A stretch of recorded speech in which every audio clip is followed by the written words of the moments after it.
এ বাবা ফুরফুরা জমিনের ভক্ত হৃদয়ের মানুষের হিসাবে সব মাহফিল আমার কথা হুজুর কেবলা দাদা হুজুর আবু বকর সিদ্দিক আল-কুরাইশি তরিকার লাইন 4টা, মৌলিক লাইন 4টা, কাদেরিয়া, চিশতিয়া আর মুজাদ্দিদিয়া, নকশবন্দিয়া। এই যে 4টা লাইন, এর 2টা লাইন হলো আমার দাদা হুজুর নিচে, আর 2টা লাইন 4টা লাইনের সংযোগ 2 সিঁড়িতে আসছে, একটা আবু বকর সিদ্দিকের সিঁড়িতে আর 2টা হলো হযরত আলী কারামাল্লাহু ওয়াজহু সিঁড়িতে। সুবহানাল্লাহ। আবু বকর সিদ্দিক আল-কুরাইশির সিঁড়ি দুনিয়ায় নেমে এসেছে জান্নাতের শহর ওই হুগলি নগরের ফুরফুরার মাটিতে। আমার দাদা হুজুর কেবলা আসছে, তিনি আমার নবীর বংশধর। এই বংশধরের সিঁড়িতে আছে জান্নাত। কেমন করে জান্নাত আছে আমি বলতে পারবো, তবে একটুখানি সময় দেওয়া লাগবে। রাজি আছেন না? ঘুমাচ্ছেন? ঘুমাচ্ছে? আলোচনা কোনো শুরু করিনি। আস্তে করে আমি কয়েকটা জিনিস আপনাদেরকে শোনাই দিয়ে যাবো। আমার নবীজি এবার জিবরিল আমি বলে ছাড় তো ছাড়, আর জিবরিল বলে হুজুর একটা প্রশ্ন। কয়টা প্রশ্ন? একটা প্রশ্নের আপনি জবাব দেবেন, আমি বুঝ করে দেবো। নবী বলে প্রশ্নও জানি, উত্তরটাও জানি, আজকে আর হবে না। সুবহানাল্লাহ। তুই তাড়াতাড়ি বুঝ ছাড়। বুঝ ছেড়ে দিছে। এখন নবী বলে জিবরিল তুমি যেই আয়াত 5খানা আনছো আমি পড়ি, তুমি শোনো। সুবহানাল্লাহ। বুখারী শরীফের সাক্ষী বলে আমি পড়ি, তুমি শোনো। নবীজি এবার পড়লেন। জিবরিল আমিন অবাক হয়ে যায়। কিছুক্ষণ আগে তিনি পৃথিবীর কোন মাদ্রাসা, ইউনিভার্সিটি, হাই স্কুল কোন জায়গায় যিনি পড়েনি সেই ব্যক্তি আয়াত করে দিল। আপনি বললেন পারবে না, এখন পড়লেন কেমনে? বলে জিবরিল কিছু বলবে না, চুপ করে থাকো, তোমার কাজ শেষ, চলে যাবে। গাড়ে তারা থাকতে বললেন। আমার পর্দার অন্তরের মায়েরা একটু খেয়াল করতে হবে, নবীজি যখন আয়াত ছেড়ে আয়াত কথাটা নিয়ে গাড়ে যারা ছাড়লেন, জিবরিল আমিনকে বিদায় দিয়ে দিলেন। এখান থেকে তো রিলটা কেটে দিলাম, প্রশ্নটাও এখন হবে না, প্রশ্নের উত্তরটাও এখন হবে না, নবী বলে দিলেন। জিবরিল আমিন চলে গেল, নবীজি গাড়ে গেলা ছেড়ে দিলেন। দৌড়াইতে নবী একটা গৃহের দরজায় এসে দাঁড়ালেন। এই দরজা তাম পৃথিবী বুকে একটা মহিলা নারী, একজন নারীর দরজা।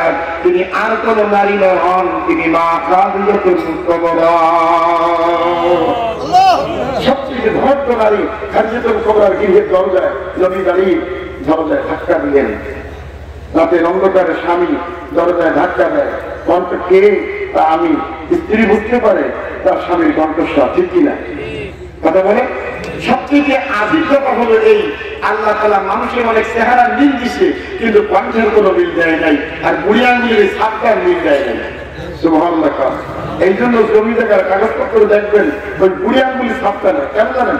স্বাক্ষর নকল হতে পারে, কিন্তু বুড়ি আঙ্গুলের ছাপ নকল হতে পারে না।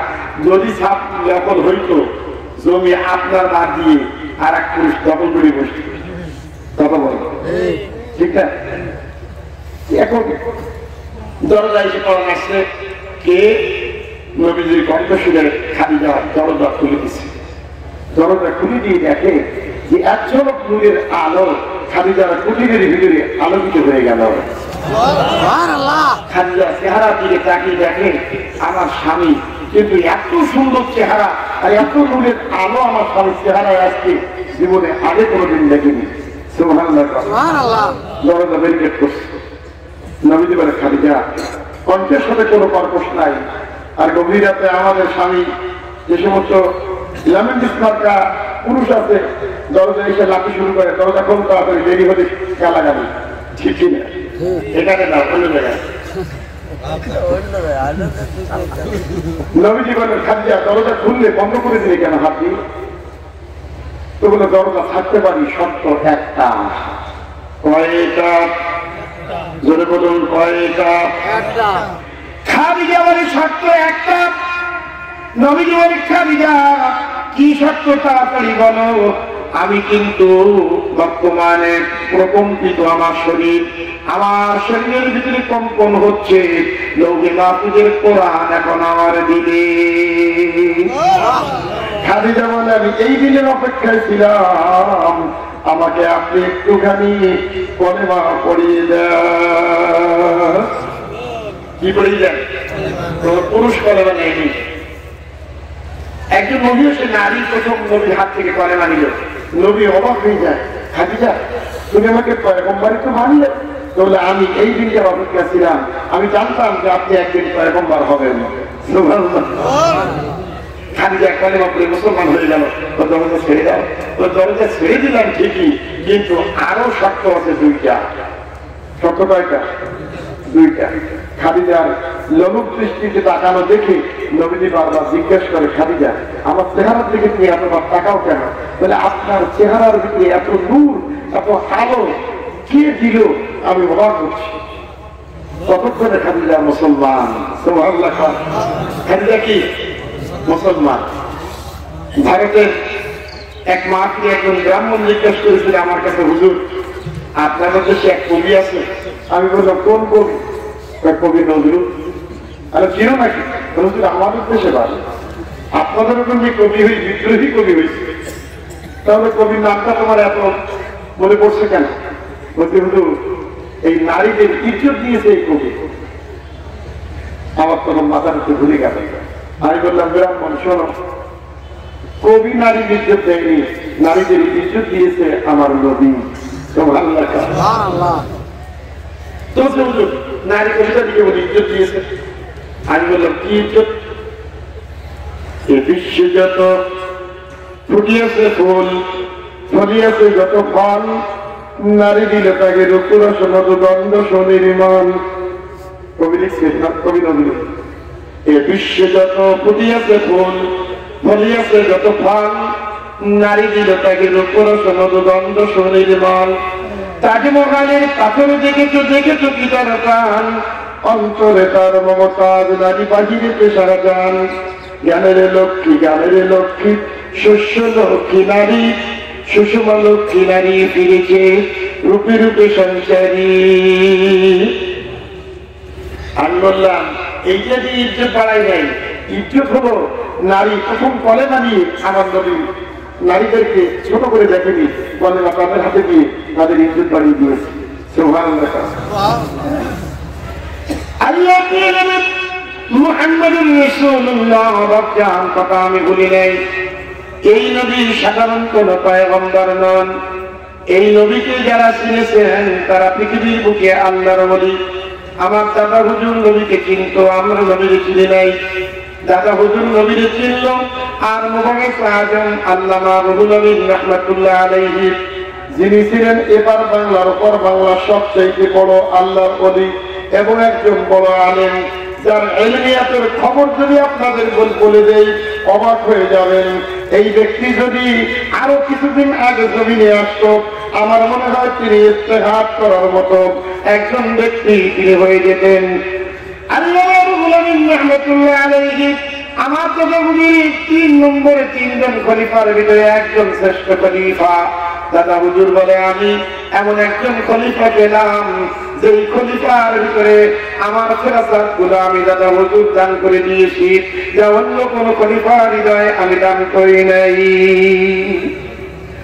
দাদা হুজুর কেবল বলেন এত বড় আলেম বাংলার এবার বাংলার উপর বাংলার জমিনে নাই। আমার আল্লামা রুহুল আমিন রাহমাতুল্লাহ আলাইহির শিক্ষা জীবন শুরু হলো মাত্র অনলি ফর 6টা মাস। তিনি ওই কলকাতার মাদ্রাসায় তিনি শিক্ষা গ্রহণ করার পর অসুস্থ হয়ে পড়লেন। অসুস্থতার শেষ পরিসরে তাকে বাড়িতে নেওয়া হলো। বলে আমার সুস্থ হতে অনেক দেরি হয়ে গেল, ততক্ষণে পরীক্ষাটা শেষ হয়ে গেছে। আল্লামা রুহুল আমিন রাহমাতুল্লাহ আলাইহি তখন চিন্তা করলেন এই ক্লাসটা যদি পরীক্ষা দিতে না পারি তাহলে তো আমি এক ক্লাস পিছনে চলে যাব। তিনি বাড়ি থেকে বের হয়ে আবার কলকাতার মাদ্রাসায় এসে দেখলেন ওই দিন পরীক্ষা শেষ হয়ে যাচ্ছে। প্রিন্সিপাল হুজুর ডাক দিলেন, বাবা রুহুল আমিন কি হলো? বলে হুজুর অসুস্থ ছিলাম, পরীক্ষা দিতে পারে নাই। তা আমি রুহুল আমিন দাবি করি হুজুর অল্পক্ষণের জন্য যদি সময় দিয়ে দেন একদিনে সব পরীক্ষাগুলো দিয়ে দেব। একদিনে সব পরীক্ষা দিয়ে দেবো। হুজুর একটু সময় দেওয়া যায় না? একটা দিন বিশেষ প্রক্রিয়া সব প্রশ্নগুলো একবারে দিয়ে দেন, একটাই সব পরীক্ষাগুলো দিয়ে দেবেন। প্রিন্সিপাল বলে বাবা অসুস্থ ছিলি, পড়াশোনা করতে তেমন কারো নাই, পরীক্ষা দিতে পারবে? আল্লামা রুহুল আমিন রাহমাতুল্লাহ আলাইহি এই বাবা আজকে দুনিয়ার আলেম স্বপ্ন দেখতে হবে 200 বছরে কোন আলেম আল্লামা রুহুল আমিনের পায়ের ধুলো তো দূরের কথা, তার মাথার পানি আর পায়ের ধুলি নিয়ে চললেও তারা দামি আলেম হতে পারবে না। আল্লামা রুহুল আমিন রাহমাতুল্লাহ আলাইহি এক বৈঠকে সব পরীক্ষাগুলো দিয়ে দিলেন। সুবহানাল্লাহ। পরীক্ষা দেওয়ার পরে এবার হুজুররা খাতা দেখলো, খাতা দেখার পরে দেখে প্রশ্নের উত্তরগুলো এমন কায়দায় লিখছে যার একটা কমা পূর্ণচ্ছেদ ভুল নাই। First class first. 200 বছরে আল্লামা রুহুল আমিন রাহমাতুল্লাহ আলাইহি এই রেজাল্ট ভঙ্গ করতে পারে নাই পৃথিবীর কোন আলেম। 900 বছর, 200 বছর, 200 বছরে কোন আলেম এইরকম রেজাল্ট ভঙ্গ করতে পারে নাই। এমন একজন আলেম, যেই আলেম দুনিয়ার বুকে আপনার আমার জন্য রেখে দিয়ে দিয়েছে আহলে সুন্নাত ওয়াল জামাতের সবচাইতে বড় দিক নির্দেশনার গাইড। আজকে আপনি রফাদাইন করবেন কি করবেন না? বলে সহিহ হাদিস রফাদাইন করতে হবে। এই রফাদাইন করার দলিল পৃথিবীর কোন আলেম দিতে না পারলেও আল্লামা রুহুল আমিন দিয়ে গেছে, যার প্রশ্নের উত্তর বাংলার কোন জমিনের আলেম তাকে পরাস্ত করতে পারে নাই। এখন জিজ্ঞেস করেন হুজুর এই আল্লামা রুহুল আমিন এত বড় ফিলসফার আলেম তিনি হলেন কিভাবে?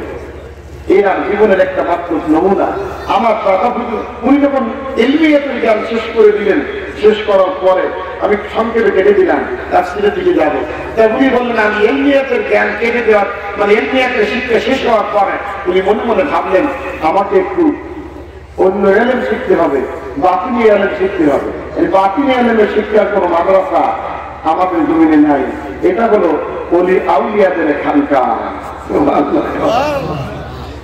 আউলিয়ারা হস্তে কুদরত আজিরা तीर जिसका बाजरा अंदजे हवा कारी पाका रातिया सन खुद मुगीर गर्ज मानम दर नविष्टम शेरुशी शीर बाशक के मरदम में दूरार शीर बाशक के मरदम में खोरात नारे तकबीर। আল্লাহ রুহুল আমিন রাহমাতুল্লাহ খুঁজতে খুঁজতে চলে আসলেন আমার দাদা হুজুর আবু বকর সিদ্দিক আল কুরাইশির দরবারে। তিনি সুফি ফতেহ আলী সাহেবের প্রধান খলিফা। তিনি আসছেন দাদা হুজুরের কাছে বায়াত হওয়ার জন্য।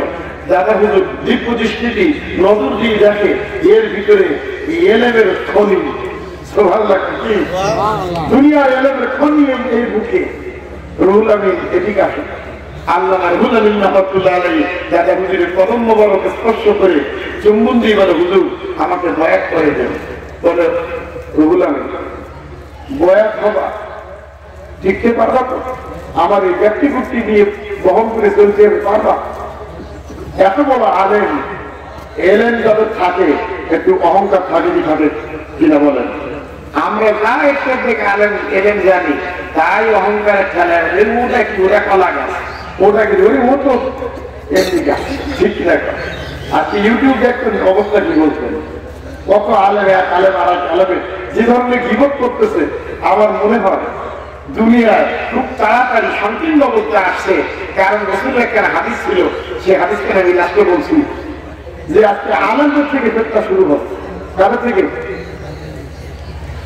আল্লামা রুহুল আমিন রাহমাতুল্লাহ বলেন দাদা হুজুরকে বললেন হুজুর আপনি যা বলবেন আমি তাই শুনবো। দাদা হুজুর বলে আমি একটু পরীক্ষা করবো আল্লামা রুহুল আমিনকে, তারপরে আমি এর ফেরাসাত দেবো। আমার আল্লামা রুহুল আমিন রাহমাতুল্লাহ আলাইহি বললেন দাদা হুজুর আমাকে পরীক্ষা করলেন কিভাবে? তিনি বললেন বাবা এই আমার কিছু ভক্তবৃন্দ এরা যাচ্ছে ওই কচুরি পানার ওই খাড়াটা পরিষ্কার করার জন্য, তুমি একটু যাও। সুবহানাল্লাহ। এত বড় আল্লামা রুহুল আমিনের এত বড় আলেম তিনি কচুরি পানার ওই ডোবা খাড়াটা পরিষ্কারের জন্য তিনিও নেমে পড়লেন। এখন এক পর্যায়ে পরিষ্কার হয়ে গেল। পরিষ্কার হয়ে যাওয়ার পরে সবাই চলে আসছে আমার আল্লামা হুজুর তখনও পর্যন্ত ওই ময়লা এগুলো পরিষ্কার করছে। দাদা হুজুর হাঁটতে হাঁটতে হাঁটতে হাঁটতে এসে বলে এই তোমরা সবাই আসতে আমার রুহুল আমিন করি বড় মালা না করি। দেখে পানিতে তুমি এখনো ওঠে নাই, সবাই চলে গেল, পরিষ্কার হয়েছে, তোমাদের অনুমতি ছিল মসজিদের পরিষ্কার করার জন্য, ওঠার জন্য তো বলা হয়নি।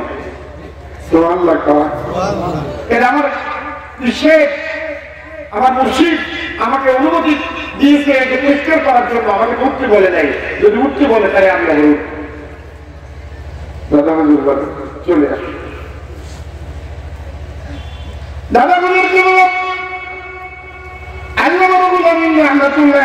বাবা ভালোবাসেছেন, কিভাবে দিয়ে দিলে একবার দেখুন। আল্লাহ হুজুর বলে আমি দাদা হুজুরের গাছটি নিয়ে সঙ্গে সঙ্গে চলি, বিভিন্ন জায়গায় ফিরে আমি দাদা হুজুরের সঙ্গে সফর সঙ্গী হয়ে চলি।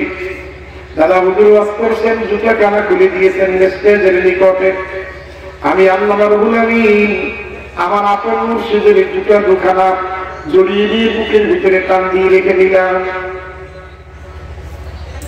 জুতা দুইখানা ধুলাম আমি, আমার গায়ে লাগবে কি লাগবে না এটা আমার দেখার বিষয় না। আমার মুর্শিদের কাছ থেকে বাতিনি আলেম শিখতে হবে। দাদা হুজুর বলে আমি যখন স্টেজ থেকে নামতে যাইব, জিজ্ঞেস করি রুহুল আমিন আমার জুতা কই? যখন রুহুল আমিন বুকের ভিতর থেকে আপন মুর্শিদের জুতা দুখানা বের করে পায়ে লাগাই দিলেন, দাদা হুজুর বলে বড় মাওলানা রে, এত বড় আলেম তুমি, আমার পায়ের জুতা তুমি বুকের ভিতরে রাখলে, মানে হুজুর আপন মুর্শিদের জুতা তো আমার কাছে অনেক বেশি দামি, অনেক বেশি দামি, তাই এটা বুঝে রাখছি না। দাদা হুজুর বুকের করে ফসল দিয়ে দিলেন, বলে যাও বড় মাওলানা, তুমি আজকের থেকে বড় মাওলানা, তুমি দুনিয়ায় যত এলেম শিখেছো সব এলেম গুলো তোমার সিনার ভিতরে স্থিমিত করে দিলেন। এখন তুমি যা চাইবে তাই তুমি বলতে পারবে, কোনো অসুবিধা আর নাই। এই বড় মাওলানা এমন একজন মাওলানা, তিনি সাধারণ কোন ব্যক্তি নন। তিনি বলেন আমি কোরআন ও হাদিসের আলোকে, যিনি সৌদি আরবের মাটিতে যেখানে কোরআন হাদিস যেখানে উৎপত্তি, বলে এই জায়গায় আমি একটা সামান্য মাসলার উপরে এত বেশি হাদিসের রেফারেন্স দিয়েছিলাম। তারা বলেছিল তোমরা কোরআনের হাতে দেখেছো, আজকে যদি হাদিসের হাতে দেখতে চাও, বঙ্গনুরের বড় বড় গানা আল্লামা রুহুল আমিনকে দেখে নাও। পৃথিবীতে কোরআনের হাদিস খুঁজে পাওয়া যেত, হাদিসের হাদিস ছিল না, হাদিসের হাদিস ছিল আল্লামা রুহুল আমিন রাহমাতুল্লাহ আলাইহি। সুবহানাল্লাহ। এই আল্লামা রুহুল আমিন রাহমাতুল্লাহ আলাইহি উনি কিরকম আলেম ছিলেন দেখো। আজকের এই সমস্ত দেখবেন কিছু ফিতনা আলেম রফাদাইন করতে হবে, নাবির নিচে হাত পাতার দলিল নেই। আর আপনাদের আমি বলে দিই, কোন ইমাম সাহেব আলেম যদি আমার আওয়াজ শোনো, আজকে তোমাদের বলে দিয়ে যাই, তোমাদের কাছে দলিল খুঁজে পাও না, তোমরা চলবল অবস্থায় থাকো যে সহি হাদিস দিয়ে আজকে রফাদাইন করার কথা হাত উঠে করে। আর সুন্নিয়াতের কিছু যুবকরা তারাও ফতোয়া করছে, বলে এত দলিল বলে ওরা হাত আস্তে আস্তে বাড়ির উপর থেকে উঠেই এখন এই জায়গায় নিয়ে আসছে। কথা কথা এখানে আসলে এই জায়গায় রাখছে, এই রাখলে একটু দলিল নাই, তো দলিল খুঁজে না পাও, কোন আলেম না পাও, তা আমার দাদা হুজুর খলিফা আল্লামা রুহুল আমিন রাহমাতুল্লাহ আলাইহির কিতাব তোমরা পড়ো, সেই কিতাবের ভিতরে স্পষ্ট দলিল উনি লিখে দিয়ে গেছে। সুবহানাল্লাহ। এদের সঙ্গে বহাস তোমরা করতে পারবে না, ওরা বহু আগেই আল্লামা হুজুর ও বহাস করে ওদেরকে মানুষ চলায় দাফন করে গেছে। আজকে আল্লামা হুজুর নাই বলে এরা আবার মাথা পড়া দিয়ে উঠছে। কথা বলেন, তার কিতাব সম্পর্কে আপনাদের ধারণা নাই। আজকে তারা বেতের নামাজ এক রাকাত করবে, তারা বলে লা ইলাহা ইল্লাল্লাহ বলো, মুহাম্মদ রাসূলুল্লাহ একসঙ্গে বলে না, শিরক হবে। কোথায় পাইছো? ওলিয়া উলিয়া দরবারে যাওয়া নিষেধ, এদের বক্তব্য। আজকে আপনারা সাবধান, ঈমান হরণ করা সব যন্ত্র চতুর্দিক থেকে আমাদেরকে অ্যাটাক করছে। আমার দুনিয়া জগতের শেষ পয়গম্বর হয়ে জমিনে আসে বাবা, নবীর চাইতে শ্রেষ্ঠ পয়গম্বর পৃথিবীর জমিনে কেউ আসে নাই। এ বাবা একজন পয়গম্বর আল্লাহর দেখতে চেয়েছিল, আল্লাহ রাব্বুল আলামিন ডাক দিয়ে বলে দিলেন তারানি মুসা, হে মুসা তুমি আমাকে দেখতে পাবে না, কিন্তু আল্লাহ পাক ডাক দিয়ে বলে হাবিব আপনি আমারে দেখতে চান নাই, আর আমি আপনারে ডাক দিলাম আপনি আরশে আজিমে আসুন। নবীজি উম্মে হানির ঘরে ঘুমন্ত, এই উম্মে হানির ঘর থেকে নবীজিকে টান দেওয়া হলো, আরশে আজিমের মেহমান বানানো হলো, ওনাকে জড়িয়ে বাইতুল্লাহ থেকে বাইতুল মুকদ্দাস, আর বাইতুল মুকদ্দাস থেকে শান্তির সিঁড়ি মিরাজে সিদরাতুল মুনতাহা, আর সিদরাতুল মুনতাহা থেকে রাফাত নামক বাহনে চড়িয়ে আমার আল্লাহ পাক নবীকে টান দিলেন আরশে আজিমে। अर्श मुल्क सायर की रब से मुलाकात की नूर से नूर मिल गया है पक्का में पर्दा नहीं। गभीर रात्रि बाबा কষ্ট পাচ্ছেন নাকি? এই গভীর রাত্রে কি ওয়াজ শোনাবো? নবীজিকে আশা দিয়ে টেনে নিয়ে গেল ফেরাসাত দিল স্বয়ং আল্লাহ। একসঙ্গে এতটাই 27 বছর প্রেমের গল্প করলো আল্লাহ 90,000 কালাম দিয়ে। 6,000 90,000 কালাম দিয়ে নবী বললেন আমার আপনি ছেড়ে দেন। তো আশা আদিকে আপনার ভালো লাগে না? বলে না, আমি আশা আদিনে এখন আর থাকবো না, আমার গুনাহগার উম্মতের জন্য আমি নিচে যাবো। তা আল্লাহ বলেন আপনারা যে উপহার দিচ্ছে উপহারটা কি নিছেন? বলে না, উপহারটা আমাকে আসলো। তাহলে ওটাকে কি আছে আপনি জানলেন না? চলে আপনি নামাজ দিয়েছেন, চলে কত অক্ষর? 50 অক্ষর। নবী এক সেকেন্ড দেরি করতে চায়। এখন আল্লাহ বলে 50 অক্ষর করে ব্যাখ্যা তুমি শুনলো না, বুঝলো না, বন্ধু আমার চলে যায়, আর থাকবে না। তো বন্ধুকে ব্যারিকেড করে রাখাও যাবে না, চলে যাবে। আল্লাহ পাক টান দিল আসে আদিন থেকে ওই ষষ্ঠ আসমানে থাকা ফেরেশতা পয়গম্বর মুসা কালিমুল্লাহকে। বলে পয়গম্বর মুসা, শোন আমার বন্ধু ফিরে যাচ্ছে, বন্ধুকে একটু ব্যারিকেড করিস। বলে কেন? বন্ধুর কাছে একটা টোপলা দিয়েছিলাম উপহার, উপহারের ব্যাখ্যা কিছু নিল না, তাড়াতাড়ি চলে যায়। ওদের 50 অক্ষর নামাজ, এত নামাজ তো আমার তার উন্মতরা করতে পারবে না, ফেরত দিস। তো নাই পারবো না। কি বললেন? আমি সব পারবো না। বলে কেন? 2,000 বছর আগে একবার আপনারা দেখতে চেয়েছিলাম আমি, আপনি বলেছিলেন জান করানি মুসা, তোর সাথে আমার দেখা হবে না। তা আমার দেখা দিলেন না, আর 27 বছর ধরে দেখা দিলেন আপনার বন্ধুর সঙ্গে, একটুখানি আমার দেখা দিলে কি হইত? সুবহানাল্লাহ। পয়গম্বর মুসা কালিমুল্লাহ ডাক দিয়ে বলে যদি আমি ব্যারিকেড করতে হয় ব্যারিকেড করবো, কোনো অসুবিধা নাই, শর্ত হবে একটা। আল্লাহ বলে কি শর্ত? বলে আমাকে একটু আপনার দর্শন দিতে হবে। আল্লাহ বলে যাও আজকে তোমার দর্শন দিয়ে দেবো, তবু বন্ধুরে যেন ব্যারিকেড করে 9 বার ফেরত দিও। কয়বার? আমার বন্ধুরে ব্যারিকেড করে 9 বার ফেরত দিও, তার বেশি যত ফেরত দিও না। পয়গম্বর বলে হ্যাঁ তাই দেবো, তবে শর্ত কিন্তু। বলে হ্যাঁ ওই 9 বার দর্শন তোমার দেবো। সুবহানাল্লাহ। বলে একবার দিতে চাই নাই, এখন 9 বার তোমার দর্শন দেবো। পয়গম্বর মুসা কালিমুল্লাহ বলে মজা লাগছে আজকে আল্লাহকে দেখবো। সুবহানাল্লাহ। আমার নবী ফেরত ষষ্ঠ আসমান, পয়গম্বর ডাক দেয় হাবিবুল্লাহ দাঁড়ান, আল্লাহর বন্ধু দাঁড়ান। নবী বলে ভাই পয়গম্বর কি ব্যাপার? মুসা দাঁড়ান, এই পুতলার ভিতরে কি নিয়ে যাচ্ছে? বলে আমার উম্মতের নামাজ। কত? 50। বলে 2 রাকাত নামাজ আমার উম্মত আসমানের খাবার খাওয়াই পাড়াইতে পারে নাই, আর 50 ওয়াক্ত নামাজ জমিনে যখন হাসতে হাসতে যদি দেখে। সুবহানাল্লাহ। আমার নবী বলে ভাই মুসা কি রে, কি করবো এখন? ফেরত যা। বলে কেন? নামাজ কমা। তুই কম করবে? যান আবেদন কর। নবী ফেরত গেলেন। সবচেয়ে মজার ব্যাপার হলো নবীর আশা দিলে যাওয়ার, মেরাতে যাওয়ার সুরত ছিল, একবার কোন সুরত নেই, কোন হাদিস বর্ণনা করেনি। কিভাবে নবী ফিরছে, কিভাবে আমার কাছে কিভাবে ফিরছে, এটা দেখা নাই। নবীজি ষষ্ঠ আসমান থেকে মধ্য জগতে আবার ফেরত গেলেন। আল্লাহ পাক ডাক দিয়ে বসে আছে হাবিবুল্লাহ ইয়া মুহাম্মদ, তাড়াতাড়ি আসেন। আবার কি আবার ফেরত আসছেন কেন? বলে এতে কত অক্ষ নামাজ দেবেন? বলে 50। বলে এত অক্ষ নামাজ আমার উম্মত করতে পারবে না, কমান। আল্লাহ বলে যান, তার ঘর 5 অক্ষ কমাই দিলাম। কত অক্ষ? থাকলো কত? ঘুমাচ্ছেন নি? এইবার কি তোমার শুরু হবে? আমার নবীজি ফেরত আসলেন। পয়গম্বর মুসা বলে কত অক্ষ কমাইছে? বলে 5।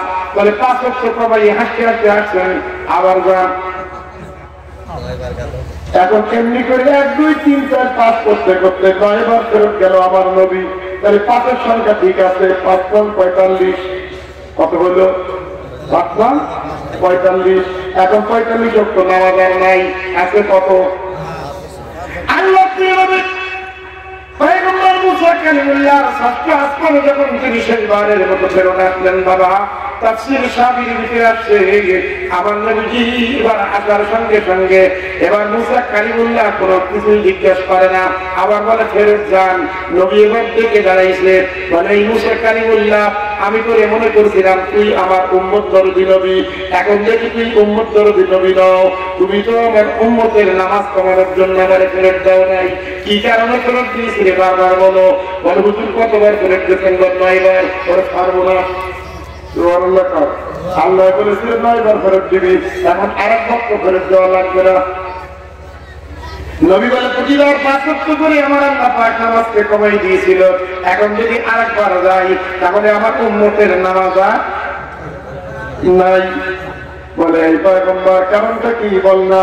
পয়গম্বর মুসা কালিমুল্লাহ এবার ডাক দিয়ে বলে, হাবিবুল্লাহ, আল্লাহর বন্ধু, শোনো, আমি তোমার কতবার ফেরত দিয়েছি, আমার কোনো গোনাগাতা নাই, এবং আমি ওটাকে আমি ঠিক করে রাখে নাই যে কতবার ফেরত গেছো, কিন্তু আমি তোমার ফেরত দিয়েছি ঠিকই। তোমার উম্মতের নামাজ কমবে এই জন্য আমি ফেরত দেয় নাই। কি জন্য ফেরত দিয়েছো? বলে আমি আল্লাহর সঙ্গে চুক্তি ছিল যে আল্লাহ আমাকে দর্শন দেবে, তা আল্লাহ দর্শন দিল আমার সঙ্গে। আপনার চেহারাটাকে আল্লাহ তাকে আয়না বানিয়ে দিয়েছে। আল্লাহ আপনি যতবার দিন থেকে ফেরত এসে আমার ষষ্ঠ আসমান পর্যন্ত ফেরত এসেছেন, আমি মুসা কালিমুল্লাহ আপনার চেহারার দিকে দর্শন দেওয়া মাত্রই আল্লাহ দেখার মজা লুটছিলাম। এখন আমি যতবার ফেরত দেই ততবার আপনার চেহারায় আল্লাহ দেখার মজা পাই। এখন আমি আল্লাহর মজা পাইতে পাইতে কতবার ফেরত দিছি আমার আর মনে নাই। কথা বললে আর মনে নেই। আমি ফেরত যাবো না। এবার যদি যাই 5 ওয়াক্ত শেষ, আল্লাহ ডাক দেয়, হাবিব আমি জানি আপনি আর ফেরত থাকবেন না, তাই পটলার ভিতরে যে 5 ওয়াক্ত নামাজ আছে ওই নামাজটার একটু ব্যাখ্যা দেবো, শুনবেন নি? আপনারা শুনবেন নাকি? বাড়ি যাবেন না? আল্লাহ আল্লাহর কাছ থেকে জানতে চাই আমার পটলার ভিতরে 5 ওয়াক্ত নামাজ আছে, এই নামাজের ব্যাখ্যাটা কি একবার বলতে হবে। নবীজির কাছে 90,000 কালামের শুধু জ্ঞান নয়, আমার আল্লাহ পাক ডাক দিয়ে বলে আমি ইলমে লাদুনির তামাম জ্ঞান আমি আমার বন্ধু হৃদয়ে আমার হাবিবুল্লাহ হৃদয়ে দিয়ে দিলাম। আর হাবিবুল্লাহ হৃদয়ে সমস্ত তাত্ত্বিক বাতিনি ইলমগুলো 90,000-এর ভিতরে 30,000 ইলমের জ্ঞান ওলি আউলিয়াদের অন্তরের ভিতরে আমার নবী ফেরাসাত দিয়েছেন। তার ভিতরে ফুরফুরা জমিনে ঘুমিয়ে আছে আমার আল্লাহর অলিবাবা হুজুর, যিনি নবীর ইলমে বাতিনির জ্ঞানটা তার বুকে নিয়ে আমি এই জ্ঞান জ্ঞানটা আমি আল্লাহ রব্বুল আলামিন রাহমাতুল্লাহ আলাইহি বুকের ভিতরে আমি ফেরাসাত দিয়ে দিয়েছি। এই তামাম পৃথিবীর কোন আলেম আল্লাহ হুজুরের কাছে মুখ দেওয়ার ক্ষমতা নাই। হাদিসের ইবারত চাই, হাদিসের দলিল চাই, সুন্নিয়তের দলিল চাই, বিরাট কিয়ামের দলিল চাই, সব কিছুর দলিল চাই, কোন আলেম দলিল দিতে পারে না। আল্লাহ হুজুর বলে আমি যতদিন বেঁচে আছি আমি ততদিন পর্যন্ত আহলে হাদিসের গোষ্ঠী তোমাদের ফিতনা করার সুযোগ না। কথা বুঝলে? সুন্নিয়তের গোষ্ঠীর পুরো ফিতনা করবা, ফিতনা যত সব উঠে বলতে ফিতনা, জিয়াফত করা যাবে না, চল্লিশ দিনে করা যাবে না, ফাতিহা করা যাবে না, ওলিয়া উলিয়া যাবে না, রাফাদাইন করতে হবে, সাবির নিচে নাই, এসব মহাজাত করা যাবে না। তারপরে বেতন নামাজ 1 রাকাত, তারপরে তোমার কি জানাজার নামাজে 4 তাকবীর, বড় বলে 4 তাকবীর না আরো বেশি তাকবীর, এই সমস্ত দলিল কোন আলেম দিতে পারে? পৃথিবীর একটা আলেম দেখাও, এটার দিকে দেখাই গেছে সব সমস্যার সমাধান গুলো। আমিন ধরে বলা আসতে বলা সুবহানাল্লাহ কয় সব দলিল আল্লামা রুহুল আমিন রাহমাতুল্লাহ আলাইহি এই ময়দান এরকম একটা ইলমে লাদুন্নির ময়দান সুবহানাল্লাহ কয়। তারই পবিত্র শরফুল আমিন সাহেব, পীরজাদা শরফুল আমিন সাহেব রাহমাতুল্লাহ তিনি আসবেন, আপনারা থাকবেন তো? মাশাআল্লাহ। আসুন আগে দেখুন, আমি একটু আলোচনার দিকে যাই। আল্লামা রুহুল আমিন রাহমাতুল্লাহ আলাইহির জীবনের ঘটনাটা হলো, একবার আমি আপনাদেরকে জানিয়ে দেই, এনার 3 পুরুষের খবরটা আমি জানি, তার আগের কোনো খবর পৃথিবীর জমিনে কোনো ব্যক্তি জানে না।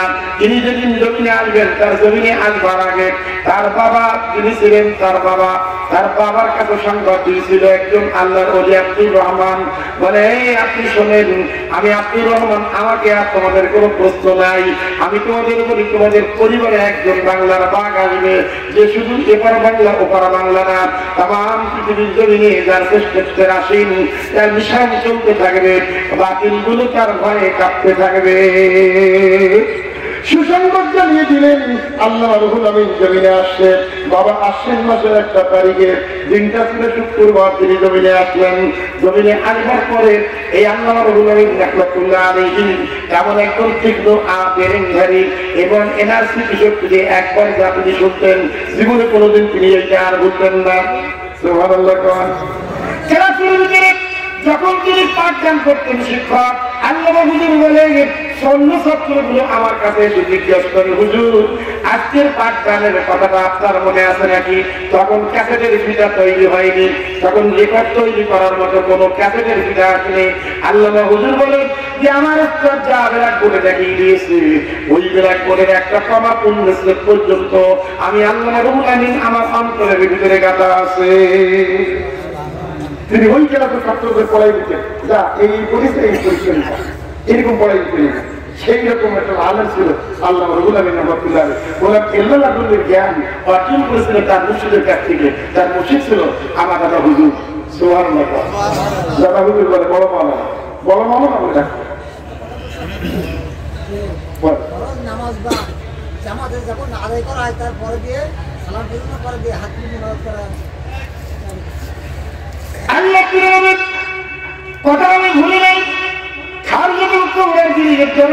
যখন দাঁড়ালেন তখন খাদিজা জিজ্ঞাসা করেছিল, আপনি আপনার কাছে কোরআন আছে, তাওহীদ আছে, কলেমা পড়েই দেন, কথা মনে আছে নাকি? আমার নবীজি বলে আমি কলেমা পড়ি, মুসলমান বানিয়ে দিলাম একজন নারীকে। তিনি মহিষী নারী মা খাদিজাতুল কুবরা। খাদিজাতুল কুবরা মুসলমান হওয়ার পরে তিনি 2টো শর্ত লাগাই দিলেন আমার নবীকে। বলে নবীজি আপনি তো আল্লাহর বন্ধু, আপনি কলেমা নিয়ে আসছেন জমিনে, এই কলেমা আপনি 4 দেয়ালের মাঝখানে রাখবেন না, এই কলেমাটা আপনি বন্ধুর কাছে দেবেন, কলেমা আপনার শত্রুর কাছেও দিতে হবে। নবী বললেন খাদিজা বন্ধুর কাছে দিলাম, শত্রুর কাছে কেন? বলে এই সমস্ত প্রশ্ন শোনা যাবে না, বলেন আপনি কলেমা রাখবেন কিনা? নবী বললেন খাদিজা তোমার কথা তো ফেলা যায় না, তো বন্ধুর কাছে দিবেন, শত্রুর কাছে দেব না। সুবহানাল্লাহ। তো নবী যদি চায় না, তখন খাদিজাকে জিজ্ঞেস করে, খাদিজা আমার শত্রুকে তুমি ছিল? বলে আপনি বলেন আপনার শত্রুকে? বলে আমার শত্রু আমার আপন চাচা, তার কাছে এই কলেমা রাখা যাবে না। এই খাদিজা বলে ওইখানে রাখতে হবে আগে। আর আজকে আগে বলে বড় বড় মাথা আর মাছ আর মগুলো ঘিরে তুষ করতেছে, আর কলেমার পতাকা রাখার জন্য আল্লামা রুহুল আমিন আমার নবী রেখে দেওয়া কলেমাটা তিনি বাংলার এপার ওপার বাংলার প্রত্যন্ত অঞ্চল পর্যন্ত তিনি এই দিনের দাওয়াতি কাজ করছেন পায়ে হেঁটে হেঁটে। ততকালীন সময় ওই 4 চাকার গাড়ি ছিল না, এয়ার কন্ডিশনের গাড়ি ছিল, তিনি দিনের দাওয়াতি কাজ করে নাই। সুবহানাল্লাহ। আমার প্রিয় নবীজি খাদিজার কাছে ওয়াদা করলেন, হ্যাঁ কলেমা রাখবো বন্ধুর কাছে, কলেমা রাখবো শত্রুর কাছে। এবার নবীজি বললেন কলেমা পড়িয়ে দিলাম আবু বকরকে। ইসলামের প্রথম কলেমা পাইল কে? কথা বলেন কে? পুরুষের ভিতরে কে? আবু বকর রাদিয়াল্লাহু তাআলা আনহু। আবু বকর বললে হবে না, রাদিয়াল্লাহু তাআলা আনহু। আমার নবীর সবচেয়ে প্রিয়তম সাহাবী, কলেমা পড়ে মুসলমান হলেন। এইবার যদি আপনাদের কাছে জিজ্ঞেস করি, ফুরফুরার জমিনের যারা বয়াত হয়ে ফুরফুরাকে ভালোবাসো তাদেরকে আমি বলে দেই, তোমাদের জন্য জান্নাত অবধারিত। কারণ হলো এই ইসলামের কলেমা নেওয়া প্রধান ব্যক্তিত্ব আবু বকর, আর আবু বকরের স্মৃতি নেমে আসছে ফুরফুরার আবু বকর আমার দাদা হুজুর। কথা বলেন, এই সিঁড়িটা জান্নাতের সিঁড়ি। যদি বলে হুজুর জান্নাতের সিঁড়ি বললেন কেমনে? নবীজি এই যে মাসটা নবীজি আশাদিন ভ্রমণ করেছিলেন, ভ্রমণের প্রথম স্টেপ যে ভ্রমণটা ছিল বাইতুল্লাহ থেকে বাইতুল মুকাদ্দাস, এই নবীকে জান্নাত জাহান্নাম দেখানো হয়েছিল। আমি মেয়েরাদের আলোচনা বলছি না, একটা উদাহরণ। নবী বললেন আমি জান্নাত দেখলাম, সব আমার উম্মতের চরিত্রগুলো আমি দেখতে লাগলাম একের পর এক। দেখার পরে আমি ভয় আমার চোখে পানি।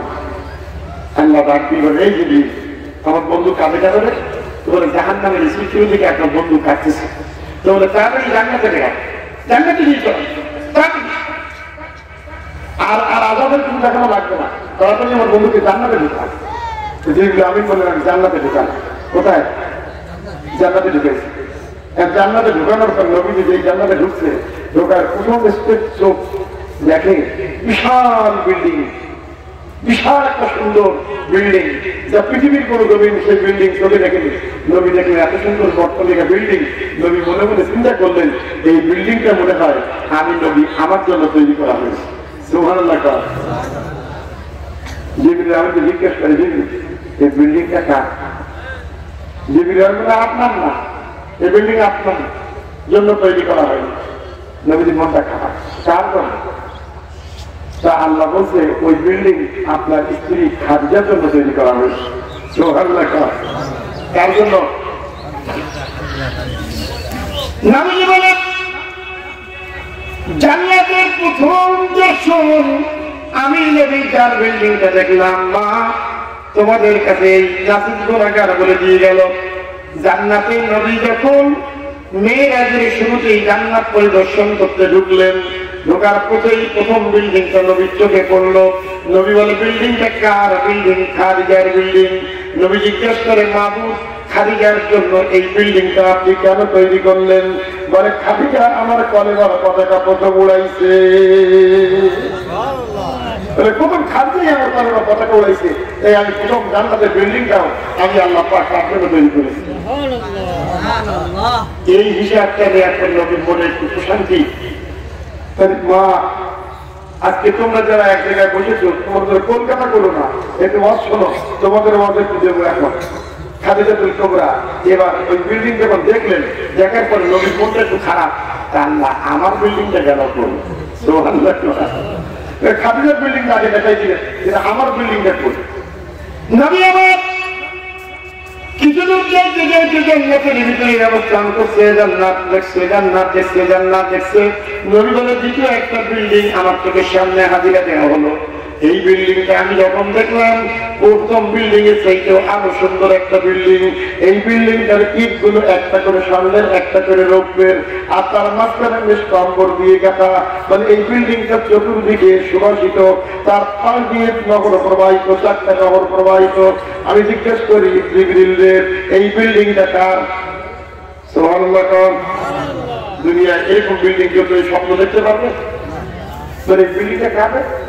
তখন বলে এই বিল্ডিং আমার জন্য। তো বললো না, এটা আপনার বিল্ডিং না। নবী বলে শিখি কার বিল্ডিং? নবী বলে আমি জিবরিল আলাইহিস জিজ্ঞেস করে, এই বিল্ডিংটা কার জন্য তৈরি করা হয়েছে? আল্লাহ জানিয়ে দেয়, হাবিবুল্লাহ শুনুন, এই বিল্ডিংটা আপনার ওমরের জন্য তৈরি করেছি। কার জন্য? ওমরের জন্য তৈরি করা হয়েছে। আমার নবীজি বলে আমি ওমরের বিল্ডিংটা দেখলাম। এবার নবী মনে মনে বলে আমার আবু বকরের বিল্ডিংটা আল্লাহ কেন দেখালো? সুবহানাল্লাহ। মানে আমার আবু বকরের বিল্ডিংটা তো দেখালো না। আল্লাহ ডাক দিয়ে বলে, হাবিবুল্লাহ চিন্তা করবেন না, আবু বকরের বিল্ডিং এখানে এখানে সেখানে হবে না, কারণ আবু বকর আপনার দুনিয়ার সাথী, কলেমার সাথী, হিজরতের সাথী, কবরের সাথী, এখন আখিরাতে জান্নাতেও আপনার সাথী হবে। তাই আপনার বিল্ডিং এর সঙ্গে আবু বকরের প্রতিবেশী বিল্ডিংটা রাখবো। কথা বলেন? তাহলে আমি আপনাদেরকে বলে দিয়ে যাই, আজকের এই যারা আপনার ফুলপুরা জমিতে সিঁড়িতে আছেন, আপনারা আমার নবীর অতি নিকটবর্তী বিল্ডিং এ থাকবেন, এতে কোনো সন্দেহ নাই। এটা তো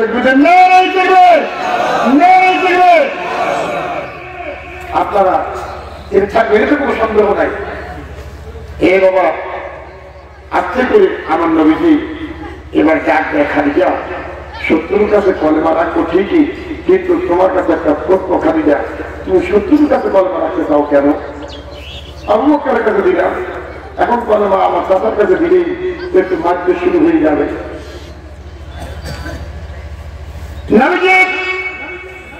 খাদিজার কথা শুনতে পারলেন না, আস্তে করে রাখবি বলে আমার নবী বলে, এবার খাদিজা তোমার কথা তো ফেলতে পারি না, ঠিক আছে তুমি যখন বলতেছো তখন আর দেরি করবো না। বার্ষিক কলেমার দাওয়াত নিয়ে যাবে বা শত্রুর কাছে, কলেমা পড়ে মুসলমান হলো খাদিজা, মুসলমান হলো আবু বকর, আর কেউ তখন মুসলমান হয় নাই। নবী বলে আমি কলেমাটা নিয়ে আমার চাচার দিকে রওনা দিয়ে দিলাম। খাদিজা বলে আবু বকর দেরি করো না, নবীর সঙ্গী হয়ে যাও। আবু বকর খাদিজার অর্ডারে নবীর সঙ্গী হয়ে গেলেন। অর্ধেক পথ যাওয়ার পরে আমার নবী ডাক দিয়ে বলে, আবু বকর শোনো, খাদিজার কথা মেনে নিয়েছে ঠিকই, কিন্তু কলেমা অর্ধেকটা দিব আর অর্ধেকটা দেবো না। বলে কোন অর্ধেকটা দেবেন? বলে লা ইলাহা ইল্লাল্লাহ দেবো, কিন্তু মুহাম্মদুর রাসূলুল্লাহ দেবো না, আমার চাচা আমারে মারতে পারবে না। লা ইলাহা ইল্লাল্লাহ দেবো, মুহাম্মদুর রাসূলুল্লাহ দেবো না, তাহলে তোমার চাচা মারতে পারবে না। আমার চাচার যদি মারতে যাবার তাই করবে। খাদিজা তো বলেনি যে পরিপূর্ণ কলেমা দিতে হবে। সুবহানাল্লাহ বলবেন না?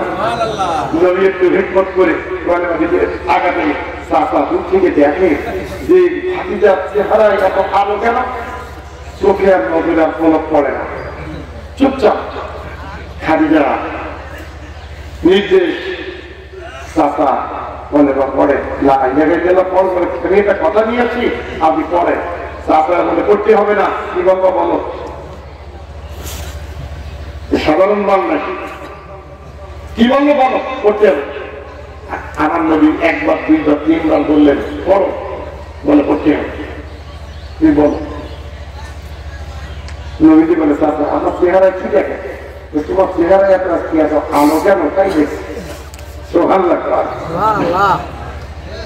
নবীজি এবার ডাক দিয়ে বলে, আবু বকর বেশি দেরি করা যাবে না, লা ইলাহা ইল্লাল্লাহ দিয়ে চলে যাবো। এবার বলে চাচা যখন পড়লেন না কোনো অসুবিধা নাই, লা ইলাহা ইল্লাল্লাহ বলে আমি চলে যাচ্ছি। এবার লা ইলাহা ইল্লাল্লাহ বলেই আমার নবীজি পিছন থেকে যখন দৌড় দেওয়া শুরু করলো, পিছন থেকে আবু জেহেল কর্কশ ভাষায় আমার নবীকে ডাক দিল, মুহাম্মদ দাঁড়াও। আমার নবী দাঁড়ালেন, বলে চাচা কি? বলে একটুখানি দাঁড়াও, যা বলতে এসেছিলে। বলে হ্যাঁ, সব কি বলেছো? বলে কেন চাচা? বলে অর্ধেকটা বলো আর অর্ধেকটা কেন গোপন করো? অর্ধেকটা বললি আর অর্ধেকটা কই, অর্ধেকটা গোপন কেন? আমার নবীজি আবু বকরের চেহারার দিকে তাকিয়ে বলে, আবু বকর এই কলেমা তুমি আর খাদিজা ছাড়া আত্ম কারো কাছে আমি এখনো দেখিনি, সাজা জানলো কেন? সুবহানাল্লাহ। ভক্তবৃন্দ হৃদয়ে আসক্ত তোমাদেরকে আমি বলে দিয়ে যাই, এই কলেমা আজকে আমরা হুজুররা পেয়েছি, আর কোরআন কোরআন করে পাগল হয়ে আমরা কোরআনের পক্ষে বলি। কারা কারা হাত উঁচু করো আর আন্দোলন করার জন্য আমরা লাফাই যে কোরআনের পক্ষে আছি, কোরআনের পক্ষে আছি, কোরআনের পক্ষে আছি। কিন্তু যদি বলি কোরআন যে কাছে এসেছিল তার চরিত্র না নিয়ে যদি কোরআন নিয়ে দৌড়াও, পথে ঘাটে মাই কি বলি বাবা, উঠতে পারবা না।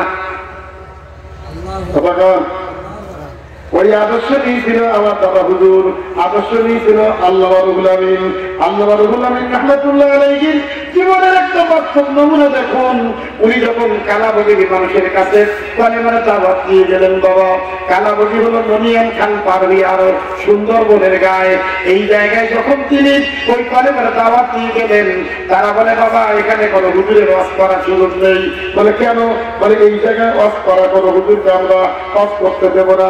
বলে কি জন্য দেবে না? বলে এই বনের বাঘ এসে আমাদের প্রতিদিন আমাদের ক্ষতি করে, কত হুজুর দেখলাম কিন্তু বাঘ বন্ধ করতে পারে না। তা তুমি যদি বাঘটা বন্ধ করে দিতে পারো তাহলে কালকে তোমার কলেমা তোমার অসংখ্য আল্লাহ হুজুর বলে তাই। এই বন থেকে বাঘ এসে আমাদের ক্ষতি করে প্রতিদিন, কত হুজুরি তদবিরটা সেটা কত রকম করে দোয়া করে দেয়, বাঘ আমাদের ক্ষতি বন্ধ হয় না।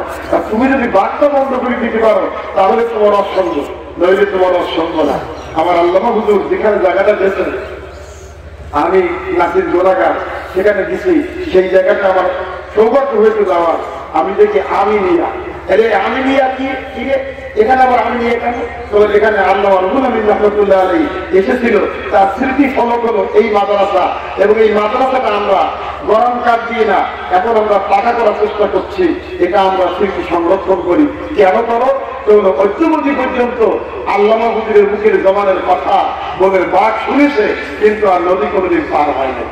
তো ঘটনাটা কিছু বলবো না।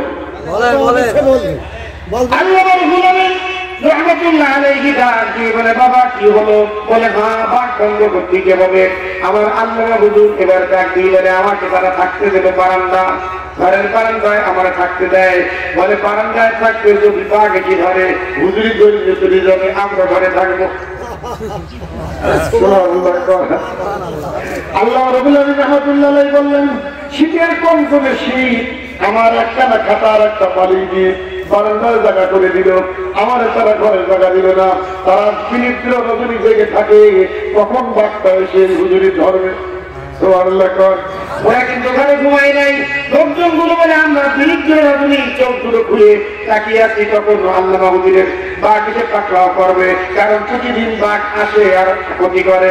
এখন তারা লক্ষ্য করে দেখে আল্লামা হুজুর বলে আমার একটা বিছানা দিয়েছে কোনো আপত্তি নেই, একখানা কাপড় দিয়েছে কোনো আপত্তি নেই, আমার আর দুটো জিনিস তোমাদের দিতে হবে। বলে কি?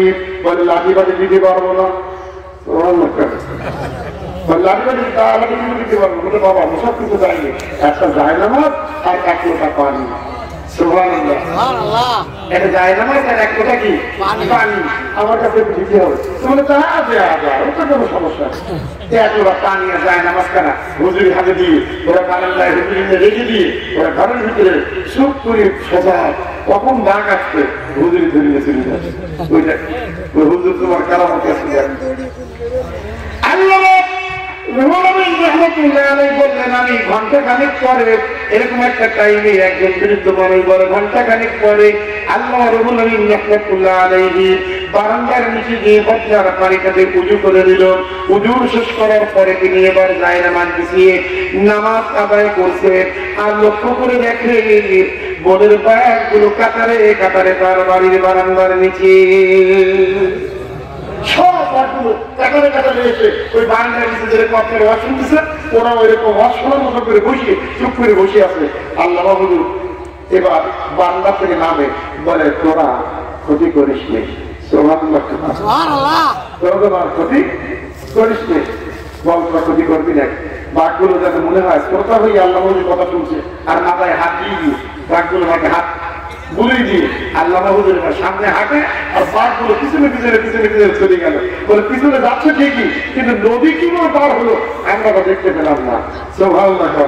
পার হয়ে তাই আমি বলেছিলাম বাবা আল্লামা রুমির বক্তব্য হলো আউলিয়ারা হাসতে কুদরত আজিলা ধীরে দুস্তান বাজরা আন্দজে হাওয়া কারে পাকা রাতে আসল খুদ মুগির গারিজ মানন্দর নমিষ্টেন শিরুষি ওলিয়াউলিয়াদের মুখের কথা উড়ন্ত তীর যদি উড়ে যায়, ওই তীরটাকে যদি বলে তীর দাঁড়িয়ে যাও, তীর দাঁড়িয়ে যায়।